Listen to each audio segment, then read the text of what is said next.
Hi, my name's Paul McCarthy, and welcome to episode 9 of Facilities First, sponsored by Hero Facility Services. Today, I'm joined by a gentleman who's been around for a while. Mario is kind of like we're like fine wine as we get older, right, Mario? We get better with Right. age. That's right. So I appreciate you joining me today and coming on the show. So we were texting yesterday, and I just have to ask this because I think we're going to disagree on this. You're a Seattle Mariners fan, but you grew up in LA. So you should be a Dodgers fan, but that's beside the point. So, but you're a Mariners fan. And I grew up being a Texas Ranger fan, so I watched a lot of Mariners. And the greatest Mariner player ever is Ken Griffey Jr., without a doubt. But I think you disagree with me. Hey, for me, it's a toss up between Griffey and Ichiro. I got to watch both of them play. Griffey was what really brought the Mariners to the forefront, but Ichiro was so dynamic. I mean, Griffey, yeah, climbs the wall, catches the ball. Ichiro, by the time he hits the ball, he's already halfway down first base line. And his magnificent throws from deep right field to third base and throwing a guy out is just insane. But So we got a little flash, a little skills. So I think I would put them both at the top. okay, It's next to impossible to pick between the two for me. okay, okay. Then we'll agree on that. We'll agree. There we go. All right. So we talk about flash and skills. You've been around for a while doing facilities maintenance and being a facility manager, and so is your style more flash or is it more skill? More skill. I used to be a general contractor before I got into facilities, so pretty much anything I send to any vendor, I've either done myself or I know how it works. So it adds a little extra to being able to get the stuff done because I send you something, you know exactly what I need done. Yeah, yeah. And that's one of the benefits of coming from a construction background is that you've done it, you know it. Yeah. Well, And prior to construction, I was actually in the insurance industry, commercial insurance. were So you? from the liability standpoint, I know how it's supposed to happen, where it's supposed to happen, what we're looking for to keep somebody from getting hurt, blah, blah, blah. So yeah, I kind of got the broad background there. So you're a five tool star, basically. You've got everything going for you. Yeah, they're not that sharp anymore, but they're there. So what made you get into facilities, retail facilities? So I went in the Army in 1978, right out of high school. Got out in 81 and I started working for an insurance company. And I don't know how the hell that happened, but I was, next thing I know, I'm a vice president, big executive, corner office, 3-piece suit every day and everything. I was insuring a lot of big general contractors, the big boys building bridges and all that kind of stuff. So I really started learning a lot about that.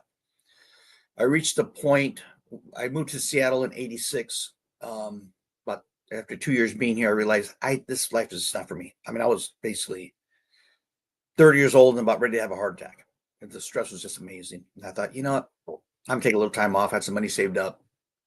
Take a little time off, and kind of got bored. And one of my roommates, his dad had a house on Mercer Island over here, big house. He needed it painted. He goes, "He wants something to do. He needs somebody to paint his house." I'm like, "I've never painted a house before, but I'll give it a try." Next thing you know, I'm a painting contractor. I got 120 guys working for me. We're doing historical restorations. Oh, wow. Yeah. And then next thing I'm looking at is I started doing a lot of property management work. So, which required a GC license. So I got my GC license and we started doing a lot of renovations and repair work. So at one point I was doing a bunch of work for Starbucks, and Starbucks, I got a call from the director of construction. Starbucks at that time had, I think, like maybe 1,400 stores. They were so small. And he called me and he says, "Hey, I'd like to talk to you. I understand you do work in our stores and that sort of thing. And your pricing is really good. And it sounds like you know what you're doing." I said, "Well, yeah, I mean, why, why am I going to try to rip you off? Yeah. My comment to him was, just because you guys make a lot of money doesn't mean that, that you're going to spend a lot of money. Yeah. Basically my job is to get your stuff done and at a reasonable price so we can both, come out ahead." can you come in and talk to me? I said, sure. Went in and sat down with him. He goes, well, we're planning to go public, big expansion. We need to start a facility department. We don't have a facility department. We need somebody that can manage vendors and get things set up and all that. So I basically in 91 started their facility department, which was kind of interesting because real estate was doing it before. Real estate people, Mhm. no clue. So yeah, I say that jokingly, but no, I started developing a lot of like nationwide contractors, that sort of thing. That's when I started using a third party like Hero. Okay. Did that for, oh boy. I was at the time when things really started to move. I was covering Washington, Oregon, Idaho, Utah, and Colorado. Constantly traveling, just constantly. I mean, I always had a bag, suitcase in my office because my boss would come in. Hey, here's your plane tickets. 2:00 in the afternoon. Get to the airport. You got to go out to Denver. How am I going to be there? Don't know. Okay, so I was, yeah, I was married at the time. My wife was a school teacher, so the only rule was I had to be home on the weekends. That was my rule. I'll spend 5 days a week out on the road and that, but I want to be home on the weekends.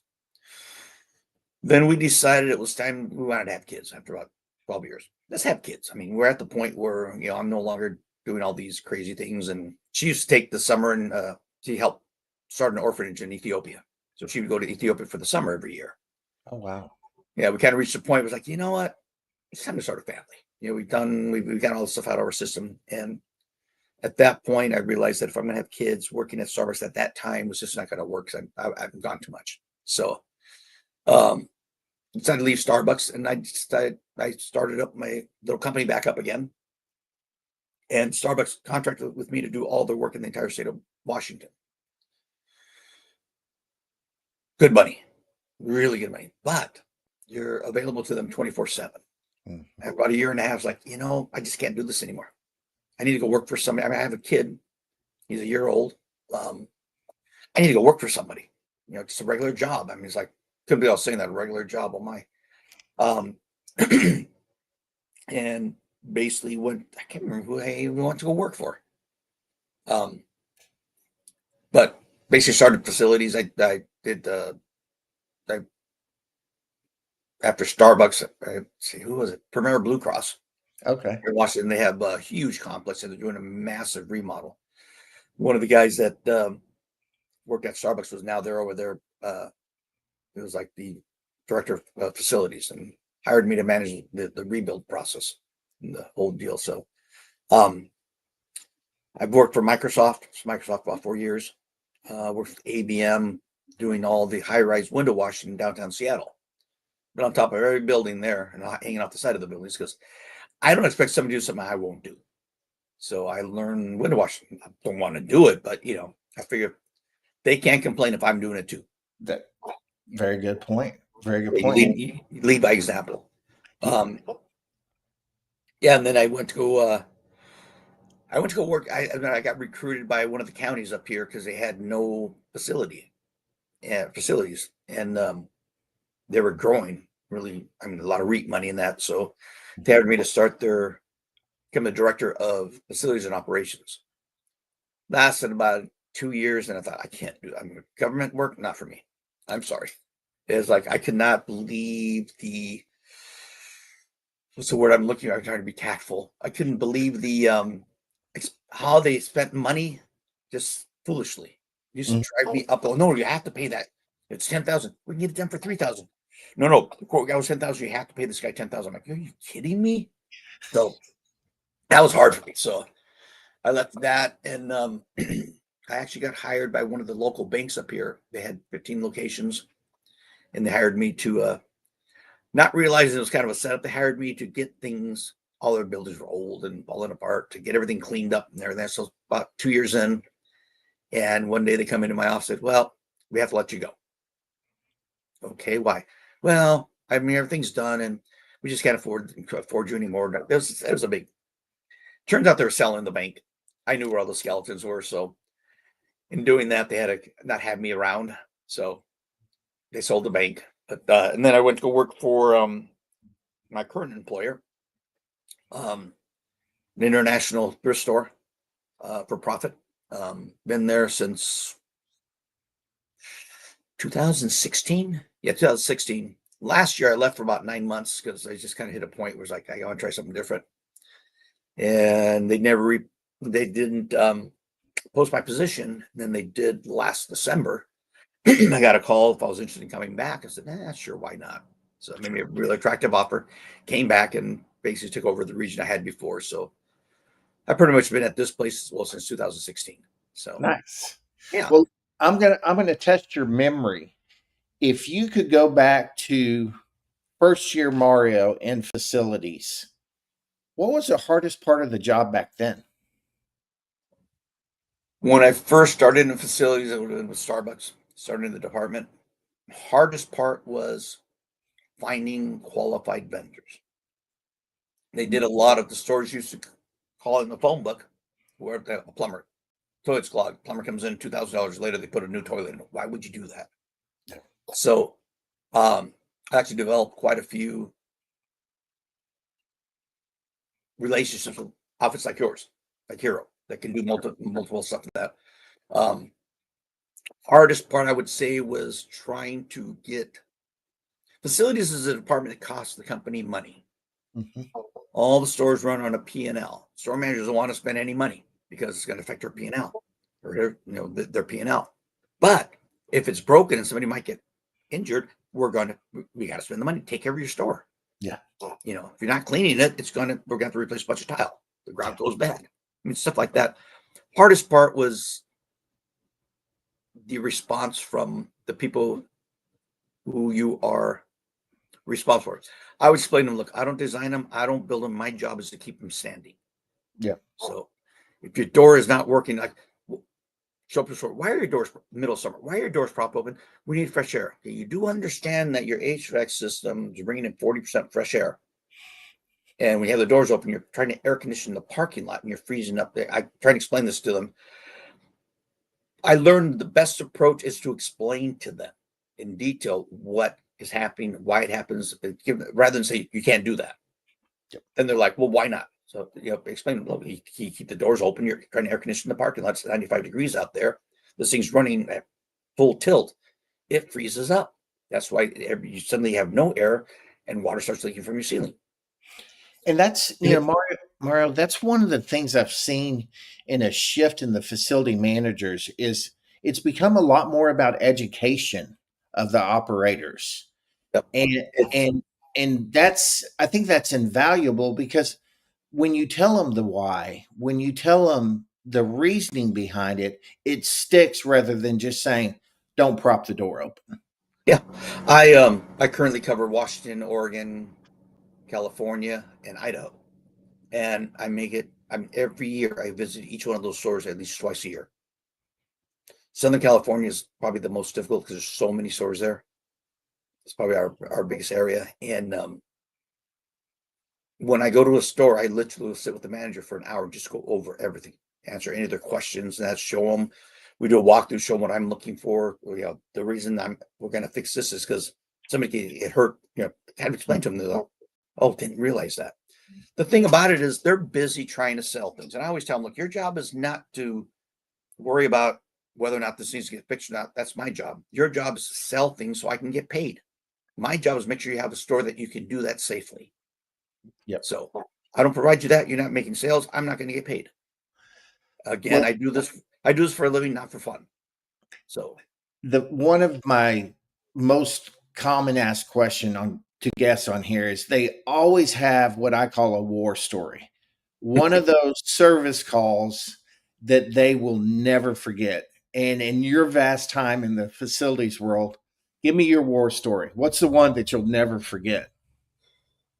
Actually, I have one going on right now. I have a story. It's a battle with the landlords because we don't own any of our properties. Everything's leased. Okay. So I have a location here in the state of Washington, no less, has a loading dock, and it's got a pit down in there. The pit has got a strip drain in it that drains into the storm drains in the parking lot. It's a shared parking lot, so the parking lot's the landlord's responsibility. Landlord has not cleaned out their storm drains. So when it rains, all that water is coming back into my loading dock. So right now I've got a couple of sump pumps down in there. and we're in the rainy season. It fills up. I have a couple sump pumps in there, and we're actually ran the discharge out to the park next door, which I probably shouldn't, but if I do it to the park, it comes right back in my thing, which just doesn't drain. So it's a constant battle with the landlord right now, telling me you got to clean these out. So I think the other one too is in the state of California right now. They're getting real crazy about ADA. So I've been going to stores and saying, "Oh, we need you to get somebody in here to do an ADA compliancy," which is like, the mirror is half an inch too high. Are you kidding me? Yeah. So going through quite a bit of that right now, and to get these ADA assessments done, they're not cheap. They're running 15 grand. So Really? yeah, but it's one of those things where I have to do it. I can justify it to capital because we're being required to do this. That's what we're doing just because we want to do it. So Yeah. that's True. kind of that's kind of one of my horror stories. Everything else is pretty cut and dry. I mean, Yeah. So in retail, every hour a store isn't open or is, having issues, HVAC's not working, that's money that's y'all are losing because people may not want to go in there. What's one problem that you still see in 2025 that you think shouldn't be happening because we should know better by now? we had a situation where a elderly person, hit the gas instead of the brake, drove right into the entrance of one of our stores, caused a lot of injuries and that. So this is while I was gone. For 9 months I was gone. So they started a bollard program, get bollards in front of the doors, which we should have everywhere. And gates on these things. People, I have that same story with the loading dock. Somebody drove a truck right through the entrance and tried to steal the safe. Didn't get anywhere, but did a buttload of damage to the police. Oh my gosh. But the problem we run into is like some of these locations, the bollards are the landlord's responsibility. Landlord doesn't want to spend the money. Mhm. So we have to try with the landlord. It takes about 90 days. If they don't do it, then we can just default do it ourselves. But we have to, go through this whole process. In the interim, it's totally exposed and that sort of thing. So I think security and safety right now is one of the hardest things because, you got to sell stuff. My entire goal is to never have to close down a store. Yeah. Those aren't words that facility managers like to hear. It's Well, close. when I was at Starbucks, you open that store at all costs. We had a store that I was store in Portland. Girl's boyfriend was sitting out in her car waiting for her in her shift, like 8, 9 o'clock at night. Decided to try to start the car to put the heater on. It was a stick shift. It was in gear. Guess what went right through the brick wall? Yeah. I get this call at like 11:30.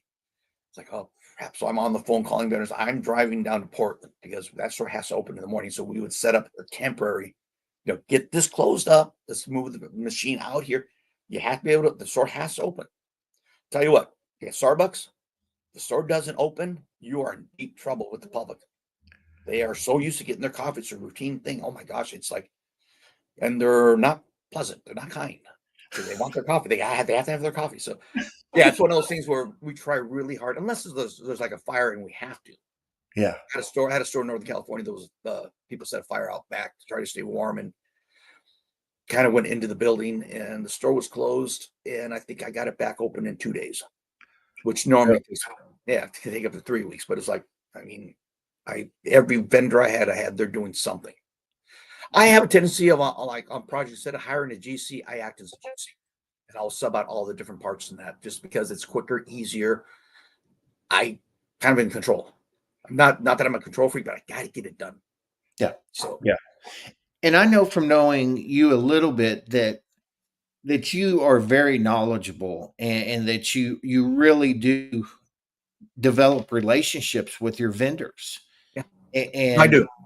and that's something that I always talk to people about is the relational aspect of the vendor facility manager. It's very important because you have to be able to trust them Yeah. and you have to be able to know they're going to be there for you. Well, the And other thing too is I used to be a vendor, so I yeah, know I know what the vendor goes through. So when I'm coming to the vendor, I'll call Hero. Hey, I'm going to be sending you a work order. This is what I got. I'm sending you some photos. I need this, this, and this. Who do you have somebody that can do exactly what I need? Yeah, okay. Dispatch him. You see the work order shortly. I just emailed you a bunch of photos. When he gets there, have him call you, and then so we can discuss what he sees. So Yep. it's one of those things where I really, like I explained to the vendors, look, I need you guys more than you need me, to be honest with you, because I have to be able to get stuff done. And if I treat you guys like crap, you're not going to answer my call. I can call any one of my vendors and they will, I mean, on a Saturday morning, and they will take care of it. I take care of them. That's the most important thing. You have to take care of your assets. And to me, the vendors are my assets. That's a great way to put it. That's a great way to put it. So in our world, we hate surprises. What breaks trust the fastest between a facility manager and the vendor in the store world? Probably one of the worst things for me is when I get a quote from a vendor and they send it out to another guy and he's just trying to BS the daylights out of it, listing all kinds of things. I'm like going, dude, are you kidding me? This is not legitimate. And it's like, so I tell my vendor, look, let me ask you a question. Does this quote make sense to you? No. Then why did you send it to me? Why am I doing your job? The quote you should send me is the final, this is the best thing we can do.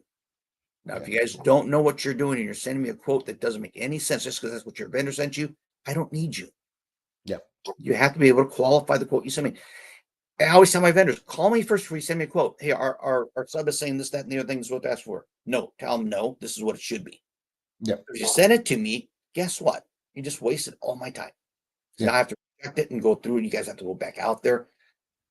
It's the most important thing for me is the quality. I'm not worried about what's the word I'm looking for. I'm not worried about quantity, it's more quality. Yeah. I'd rather you take the extra day and give me a quote that makes sense. You know, look at it. If that was your house, does that make sense? Well, no, then why are you sending it to me? I mean, I look at every single quote. I mean, you guys know this is I'm constantly calling you guys, hey, wait, this quote here, this doesn't make sense, or that doesn't make sense. I have to read it. We're public now. We get audited. Yeah. You know, even before we were public, this is the way I've always been. It's my name on there. End of the day, it's my name, it's my responsibility. If I'm using shoddy vendors, and it makes it to where I don't know what the hell I'm doing. Yeah. Yeah. So, And now we're all human and we all do make mistakes. So a vendor drops the ball and they turn it around and they handle it perfectly after that and get it resolved quickly. Does that how do you feel after that? After the here's my here's my thing. I tell all my vendors, you're gonna screw up. I screw up. What's more important to me is how you handle that. Don't make up excuses. How are we going to fix this? There are no problems, only solutions. So it's going to happen. It happens all the time. I screw up. I screwed up this morning. I'm calling a vendor going, this work order number doesn't make any sense. He goes, that's the phone number. I'm like, oh shit. Okay. Sorry. Because I'm trying to do too much. I mean, we're switching over from an old work order program to a new one. This new one's very involved in everything. I don't even know half of it. I'm struggling. I'm trying to figure this out. You know, it's a learning curve. But I literally was looking at the phone number, thinking that was the work order number. I apologize. I said, oh man, I screwed up. Sorry about that. He goes, yeah, I know you're busy. I said, yeah, I know, but yeah. So no, well, stuff's going to happen. It's how you handle that problem. Yep. So yep. And that's that's the biggest thing. And I tell people when I go in and talk to FMs, so I can come in here and promise you the moon. I can come in here and tell you we're humans and we're going to make mistakes. It's how we handle the mistakes, which is where we build that trust. I have more respect for a vendor that owns up to what they're doing than one that does everything right. Yeah. Yeah. I mean, because basically that's a human nature of it. So you've watched, gosh, for almost 30 years, you kind of watched the evolution of facilities and how everything's gone. What would you say has gotten better? And what do you think we overcomplicated in facilities? I'm going to say the same thing for both technology. Okay. Yeah. This current work order system that we're using is I mean, I have to do 17 clicks just to figure out what the hell the work order is about. It's very, what's the word, time consuming. You know me, I'm very much to the point. What do we need to get this done? Yeah. Plain and simple. I mean, yeah, I would love to sit there and drag this out for 3 days. No, I'm not going to do that. I have too much to do. Bottom line is it's broken. What do we need to fix it? Okay, let's fix it. Yeah. Um, Yeah. by the And same token, technology helps to track and keep, record of what happened and so on and so forth. But it's kind of a double-edged sword. I think a sad part for me is, now you can get a degree in facilities. You got some guy that goes to college, or some person, goes to college, gets a degree in facilities, has never picked up a screwdriver in their life, doesn't even know what it looks like, and they're running facilities. Mhm. It's become, for a lot of places, a numbers game, Mm. not a knowledge game. And it's like, I approach it from the standpoint, and I tell people this, and my boss always, she told me, she goes, I love it when you say that. That's my money you're playing with. I have a budget I have to stay within. Yeah. So if you're trying to get money out of me and it's not legitimate, we're going to have a problem. So Well, by you the same token, by the same token, before we move on, if you give me a quote and it doesn't make sense to me, you can't do it for that amount of money. I'm going to tell you, are you crazy? You're not going to. You're going to come back and ask me for money. and that's a true partner. Yeah, look this over and rethink it because you're way too low. I'll tell you right now. Me as an next general contractor, I would be at this amount. So Yeah. I generally, on a work order, when I send something to a vendor, I know what should be spent on it. If they come in too low, it's like, don't try to buy the work. You're Yeah. gonna do a crappy job, and I'm gonna have nothing but problems. I'd Yeah. rather you do it right and pay a little bit more, and it's done. So Well, and you have such a wealth of knowledge, and you kind of talked about it with these new younger kids coming in that haven't picked up a screwdriver. What would you tell? What are three things you would tell a new facility manager coming into facilities that he needed to know for his first year? first, you don't know anything. I mean, this is just because you got a degree does not mean you know what you're doing. You're gonna have to learn. You're gonna make mistakes. Be humble. Don't think you know everything, because you don't. I still don't know everything. There's some things I learn every day. You should learn something new every day. Number two, get out there in the field. See what the issue is, see what the problems are. Number three, spend some time with your vendor in the field, see how they repair things so you get a better idea of how it works.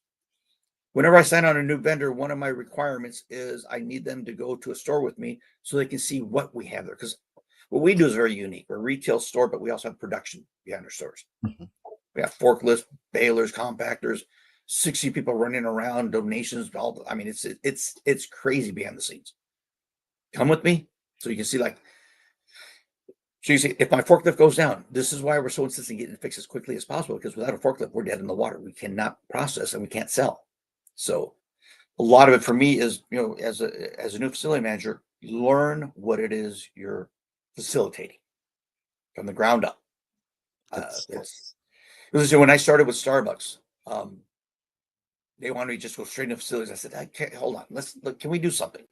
So what's that? I said, I'd like to start as a service tech for a couple of months. That's the guy that goes out and fixes the equipment. That's when they had all that. And he kind of looked at me and goes, why is that? I said, I need to know how that equipment works. So when I'm doing something, I know how I'm not going to interrupt their business. I go, well, shit, okay, that's a good idea. Did that for 2 months. And then I said, I'd like to spend 1 week in a store as a barista to see what they go through. And that's become the standard there now. So That's as a facility manager, you got to know the business from the ground up. Yeah, I'm not in operations, but I need to know what they do, the challenges they have, and the struggles they go through. exactly. So, yeah, you can't manage facility from behind a desk. That is very true. So I always end my show with one question. So the question is, what question should I have asked you that I didn't know to ask you, and how would you answer it? Do I enjoy what I do? How would you answer it? Yes, because in facilities, you never know what's going to happen. It's not a routine job. You could have a day where it's just like total chaos, like yesterday, or other days where it's very simple. And the worst days for me in facilities is when it's really quiet because something's festering. Something's gonna. Fridays are the worst because the stores wait until Friday. Oh, we forgot to tell you that this is broken. When did it break? Monday. You tell me Friday at the last minute, and you want me to get somebody out there. That's not going to happen, kids. Yep. It's like in facilities. What I enjoy about facilities is you never know what you're going to deal with. You never know what's going to happen. So it's always a challenge. If it was just a routine thing, I wouldn't do it. I'd be bored out of my mind. I That's could true. not be a processor. I would like go postal, man. It's drive me crazy. Yeah, no, it's just yeah, no, I have to. I like the challenge. I love problems because I love solving them. That's my things. I love solving them. I like bringing people along. Say, okay, guys, what are we going to do to fix this? Yep. I'll call my brother. Hey, I got the situation. What do you think? Do you have somebody that can do this or that? Or it's always something different. It's never Yes. routine. Never ever routine. Doesn't get boring. That's true. That is definitely true. And you have to be Gumby, you have to be flexible, and you have to learn to adapt to Oh yeah, different situations. adaptability is the number one thing in facilities. Yeah. And you So have to. Mario, we're running out of time. And I just want to thank you for coming on the show and joining me. It's always a fun time to talk to you. And I'll still root against your Mariners. I'm sorry about that. That's all right. I'll forgive you. But we can still be friends. How about that? There we go. There we go.